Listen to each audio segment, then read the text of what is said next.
I want to ask a final question. Uh-huh. As I think about a lot of people who would potentially be listening to this, Uh-huh. there, and some of this is generational, but a lot of people now would say, this all sounds good, but we're urban. Yeah. And land doesn't feel or sound very urban. And so what tends to get put over this is nostalgia, this is ideal, but it's not real.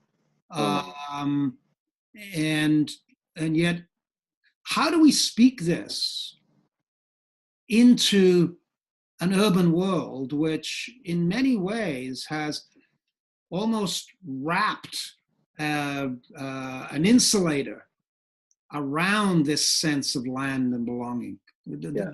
Make sense? Yeah, it makes sense. I think it's an essential point. The the Pueblo people who live in the southwestern part of what is called the United States. The Pueblo peoples live in urban lifestyle within a context of a fiercely environmental point of view, so that they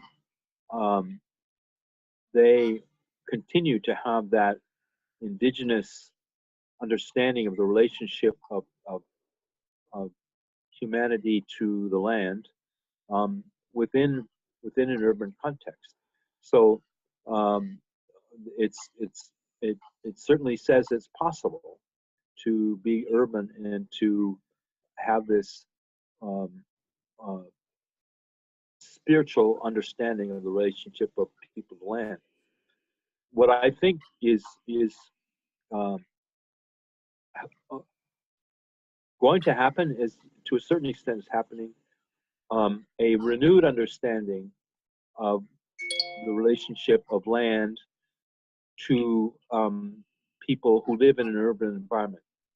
I was with a Navajo elder in St. Paul, Minnesota, and we were overlooking the area of where the Minnesota and the Mississippi rivers come together. Mm-hmm. And I had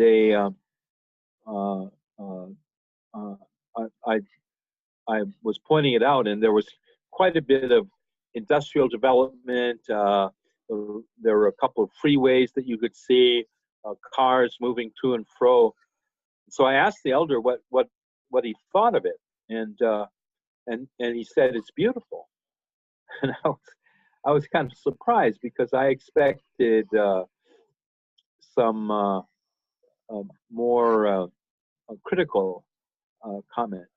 And he said it's beautiful, the way the rivers come together and produce life, the way in which people are able to move to and fro to create a good life for their family. The way all of these things come together, this is a sacred place, a sacred place where people can live and operate in this way. And he even pointed out that he knew that there was nearby one at the time the largest mall in the world. so he used that as a way of talking about this understanding of land and in an urban environment. So to me, it seems that essential to urban life and reality is reacquainting urban dwellers with the land that was there before that happened, and the critical character of that land, meaning that the urban area wouldn't be possible without that initial and primary relationship.